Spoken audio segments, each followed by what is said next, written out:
Assalamualaikum, selamat pagi Bapak dan teman-teman semuanya. Semoga kita semua dalam keadaan sehat walafiat. Dan tak lupa kami ucapkan terima kasih kepada dosen kita yang terhormat, yaitu Bapak Ahmad Rijani yang telah memberikan kesempatan kepada kami kelompok 3 untuk menyampaikan beberapa materi dari hasil diskusi kelompok kami.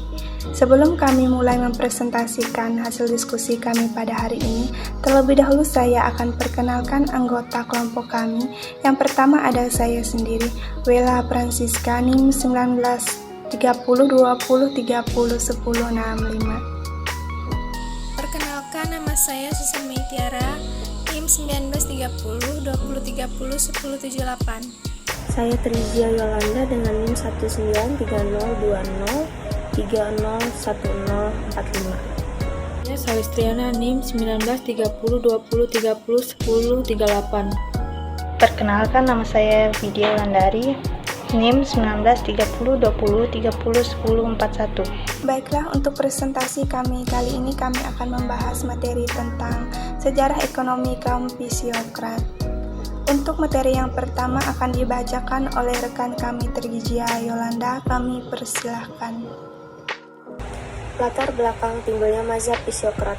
Kaum Pisiokrat menganggap bahwa sumber kekayaan yang senyata-nyatanya adalah sumber daya alam. Ini yang menyebabkan aliran ini dinamai dengan aliran Pisiokratisme, yaitu penggabungan dari dua kata pisik adalah alam dan kratain atau kartos adalah kekuasaan, yang berarti mereka yang percaya pada hukum alam, believe in the rule of nature. Mazhab Pisiokrat tumbuh sebagai kritik terhadap pemikiran ekonomi merkantilis. Tokoh pemikiran yang paling terkenal pada mazhab ini adalah Frances Kesney pada tahun 1694 sampai dengan 1774. Juga merupakan dokter pribadi istri kesayangan Raja Louis XV. Sumbangan pemikiran yang terbesar dalam perkembangan ilmu ekonomi adalah hukum-hukum alamiah yang menjelaskan arus lingkaran ekonomi.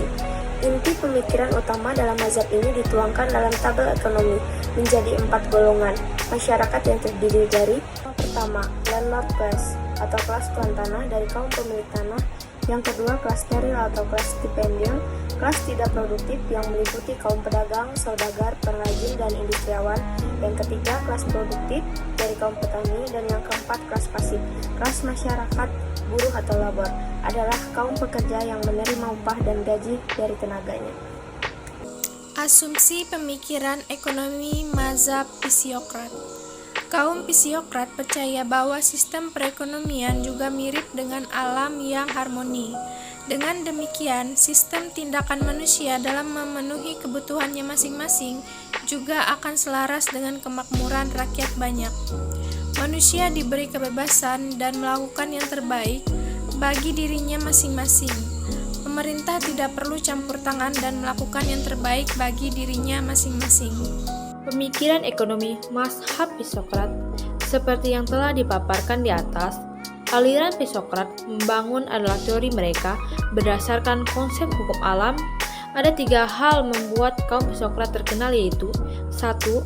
Pengikut aliran Pisiokrat menganggap bahwa teori yang mereka bangun adalah teori yang bersifat objektif, ilmiah, dan berhasil menyusun suatu pandangan tentang tata ekonomi yang menyeluruh dan lengkap.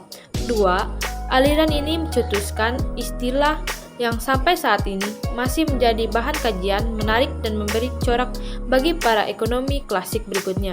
3. Kajian yang mereka cetuskan menjadi dasar analisis makro yang mencoba menjawab dari manakah datangnya pendapatan nasional dan bagaimana pendapatan itu dibagi di antara anggota masyarakat.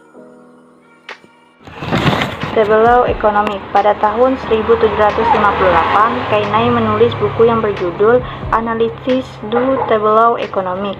Adalah usaha pertama pembuatan model matematika terhadap seluruh aspek ekonomi dan menunjukkan bagian sesungguhnya hubungan antar bagian ekonomi tersebut.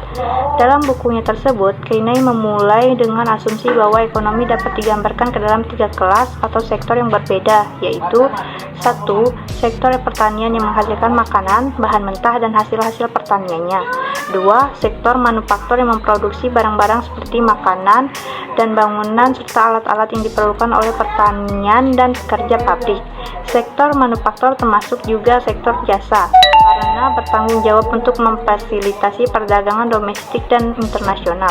3. Kelas pemilik tanah yang tidak menghasilkan nilai ekonomi apa-apa, tetapi mereka memiliki klaim atas surplus output yang dihasilkan dalam pertanian. Biaya sewa ini mempresentasikan pembayaran surplus kepada pemilik tanah, dan pandangan ini dikenal dengan teori sewa Psiokrat. Selanjutnya kesimpulan, sisi positif yang pertama, penghapusan monopoli perdagangan gandum menjadi perdagangan bebas. Dengan adanya kebijakan ini akan mendorong setiap orang bahkan negara agar mampu bersaing dengan yang lainnya secara sehat.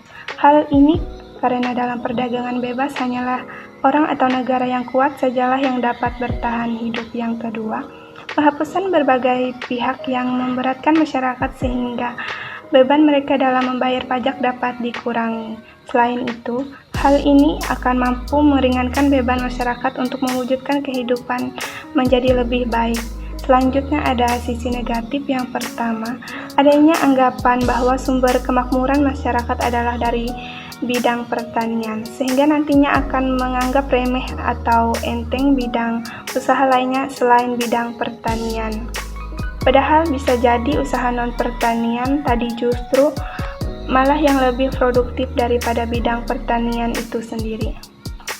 Sekian presentasi dari kami, kurang dan lebihnya kami ucapkan terima kasih.